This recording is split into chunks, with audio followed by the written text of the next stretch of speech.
Hello friends and குட்டீஸ், welcome to daily ஒரு craft. இன்றைக்கி நம்ம சேனலில் வீக்கெண்ட் ஸ்பெஷல் மினி குக்கிங் தான் பண்ண போகிறோம். 2-3 வீக்ஸாக பண்ண முடியல, சாரி. இன்றைக்கி நாங்கள் எங்கள் பாட்டி வீட்டில் மினி குக்கிங் பண்ணுறோம். இங்கே பெருசாக செட்டப்லாம் எதுவும் பண்ணலை, அதனால் எப்படி இருக்குன்னு பார்த்துட்டு சொல்லுங்கள். இப்போ நான் அடுப்பை பற்ற வச்சுட்டு சாதம் ஒரு பானை வச்சுக்கிறேன். இன்றைக்கி நம்ம தயிர் சாதம் தான் ரெடி பண்ண போகிறோம். அதுக்காக கொஞ்சமாக அந்த பானையில் தண்ணி ஊற்றிட்டு அரிசியுமே ஊற வச்சிடுறேன். இப்போ அந்த தண்ணி நம்மளுக்கு சூடான கொச்ச உடனே நம்மளுக்கு பானை சூடாகிடுச்சின்னு தெரியும். அதுக்காக தான் நான் கொஞ்சமாக தண்ணி ஊற்றிருக்கேன். இப்போ நல்லா நெருப்பு குச்சிலாம் வச்சிட்ருக்கோம். இப்போ அதுவும் எரிஞ்சிட்ருக்கு. இன்றைக்கி நாங்கள் இந்த மண் இருக்குல்ல, நம்ம மண் வாங்கணும்ல, அதில் மண் சோப்பில் சமைச்சிட்ருக்கோம். எப்படி இருக்குது அப்படின்றத பார்த்துட்டு சொல்லுங்கள். சூப்பராக இருந்துச்சு. அது இல்லாமல் நம்ம விறகு வச்சு வர சமைச்சிட்ருக்கோம். அதுக்கப்புறமா நான் அரிசியும் ஊறிடுச்சு, அதனால் நான் போட்டுடுறேன் அரிசியை பானையில்.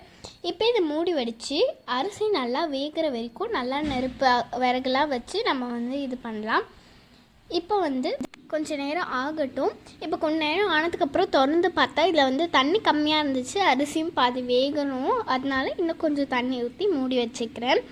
நீங்கள் நார்மலாக தயிர் சாதம் அப்படின்னு நினச்சிங்கன்னா நம்ம சாதம் வடித்து தயிர் போட்டு சாப்பிடுவோம் அப்படின்னு தான் நினச்சிருப்பீங்க. பட் இன்றைக்கி நம்ம வித்தியாசமாக பண்ண போகிறோம் தயிர் சாதத்தை. நீங்கள் இது வரைக்கும் அந்த மாதிரி சாப்பிட்ருக்கீங்களா அப்படின்றத மறக்காமல் கமெண்ட்ஸில் சொல்லுங்கள். நம்ம தயிர் சாதத்தில் அப்படி என்ன ஸ்பெஷலாக பண்ண போகிறோன்றத வீடியோட எண்டில் பார்க்கலாம். இப்போ நான் சாதம் திரும்பியும் திறந்து பார்த்தேன். கொஞ்சம் நேரம் கழிச்சு நல்லாவே சாதம் வெந்துருச்சு, சூப்பரில். அதனால் இது அப்படியே இருக்கட்டும். இதை இறக்கி வச்சிடலாம். இறக்கிறதுக்கு ஒரு ஸ்டீல் தட்டு போட்டு மூடி அந்த சாதத்தில் இருக்க தண்ணியை வடிச்சிடணும். ஓகேவா? இப்போ அந்த மாதிரி நான் வடிச்சிருக்கேன். இப்போ தண்ணி மொத்தம் தனியாக வந்துருச்சு. அதனால் நம்ம திறந்து பார்த்தோம்னா சாதம் மட்டும் இருக்கும். நாங்கள் ஜென்ரலாக வடித்து தான் சாப்பிடுவோம், அதாவது இந்த தண்ணியை தனியாக எடுத்து தான் சாப்பிடுவோம். அதனால் அதே மெத்தடில் நான் இன்றைக்கி பண்ணியிருக்கேன். இப்போ இந்த தண்ணி இருக்குல்ல, இதை என்ன பண்ண போகிறோம் அப்படின்னா ஜஸ்ட் ஒரு குட்டி கிண்ணத்தில் ஊற்றி வச்சிட்டோன்னா இதை மாடு இருக்குல்ல, மாடு சாப்பிடும். இப்போ ஊற்றி வச்சு 1 நிமிஷம் கூட ஆகலை, அதுக்குள்ளே ஒரு மாடு சாப்பிட்டுட்ருக்கு, குடிச்சிட்ருக்கு. அதுக்கு ரொம்ப தண்ணி தாகம் எடுத்துருக்கோம் போல் சம்மரில். அதனால் ஜென்ரலாகவே எங்கள் பாட்டி இந்த மாதிரி தண்ணியை மட்டும் தனியாக எடுத்து மாடுக்கு வைக்கிறதுக்காக கொடுப்பாங்க. அதுங்களும் ஜாலியாக குடிச்சிட்டு போகும். ஓகே, இப்போ நம்மளோட மாடு குடிச்சு முடிச்சிடுச்சு போல், கிளம்பிட்டாரு. ஓகே, இப்போ நம்ம சாதத்து கூட என்ன பண்ணலான்னு பார்க்கலாம். இப்போ சாதம் ரெடி ஆயிடுச்சு. இங்கே பாருங்கள், சூப்பராக இருக்குது சாதம். அதுக்குள்ளே நான் கொஞ்சம் திங்ஸ்லாம் எடுத்து வச்சுருக்கேன். மாதுளம்பழம், தயிர், அதுக்கப்புறம் கொத்தமல்லி, அதுக்கப்புறம் முந்திரி, திராட்சை, உப்பு, இதெல்லாம் எடுத்து வச்சுருக்கேன். இப்போ நம்மளோட சாதத்தை ஒரு பெரிய ஒரு கிண்ணத்தில் மிக்ஸ் பண்ணுற மாதிரி போட்டு வச்சுக்கலாம். போடும்போது நான் தான் கொஞ்சம் கீழெல்லாம் கொட்டிட்டேன். இப்போ நம்ம வச்சுருக்க திங்ஸ் ஒன்று ஒன்றா ஆட் பண்ணிடலாம். இப்போ ஃபஸ்ட்டு தயிர் ஆட் பண்ணிக்கிறேன். அதுக்கப்புறமா இந்த சாதத்துக்கு தேவையான அளவு உப்பு ஆட் பண்ணிவிட்டு நல்லா மிக்ஸ் பண்ணிக்கலாம். நம்ம நார்மலாக சாப்பிடுவோன்னா இப்படியே சாப்பிடுவோம். பட் இன்றைக்கி நம்ம கொஞ்சம் ஸ்பெஷலாக பண்ண போகிறோம்.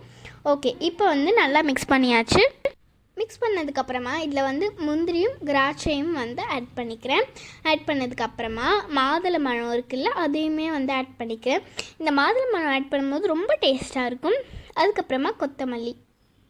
ஸோ நம்ம வச்சுருக்க எல்லா இன்க்ரீடியன்ஸுமே ஆட் பண்ணியாச்சு. ஆட் பண்ணி நல்லா மிக்ஸ் பண்ணிக்கலாம். ஓகே, ஸோ இப்போ நல்லா மிக்ஸ் பண்ணியாச்சு. சூப்பராக ரெடி ஆயிடுச்சு. இப்போ இது ஒரு கிண்ணத்தில் நான் ஃபுல்லாக நிரப்பிக்கிறேன். இது ஃபுல்லாக போட்டுட்டு நல்லா ஃப்ளாட் பண்ணிக்கலாம். இப்போ உங்கள் வீட்டுக்கு யாருனா கெஸ்ட்டு வந்தாங்கன்னா கூட இந்த மாதிரி செஞ்சு கொடுக்கலாம். ரொம்ப அசந்து போயிடுவாங்க. அதுவும் ஃப்ரிட்ஜில் வச்சு கொடுத்தீங்கன்னா ரொம்ப சூப்பராக இருக்கும். ஓகே, இப்போ நான் இந்த பவுல் ஃபுல்லாக போட்டேன். அதுக்கப்புறமா இதை தட்டிடுறேன். ஸோ நம்மளோட சூப்பரான தயிர் சாதம் சூப்பராக ரெடி ஆயிடுச்சு. இப்போ இதுக்கு சைட் டிஷ் ஊறுகாய். இப்போ நான் அந்த ஊறுகாவுமே கொஞ்சமாக வச்சிடுறேன். இப்போ எனக்கு எப்போ சாப்பிட போகிறோன்னு ரொம்ப ஆர்வமாக இருக்குது. அதனால் டக்குன்னு நான் எடுத்து சாப்பிட்டுட்டேன். ஊறுகாய் வச்சு தொட்டு சாப்பிட்டு ரொம்ப டேஸ்ட்டாக இருந்துச்சு. எனக்கு ரொம்ப பிடிச்சிருந்துச்சு. நீங்களும் இந்த சம்மரில் கண்டிப்பாக அம்மாவை செஞ்சு கொடுக்க சொல்லி சாப்பிட்டு பாருங்கள், உங்களுக்கு கண்டிப்பாக பிடிக்கும். உங்களுக்கு இந்த வீடியோ பிடிக்கும்னு நினைக்கிறேன். பிடிச்சிருந்தா லைக் பண்ணுங்கள். இன்னும் நம்ம சேனலை சப்ஸ்கிரைப் பண்ணலைன்னா மறக்காமல் சப்ஸ்கிரைப் பண்ணிவிட்டு பெல் பட்டன் ப்ரெஸ் பண்ணி வச்சுக்கோங்க. தேங்க்ஸ் ஃபார் வாட்சிங். பாய்.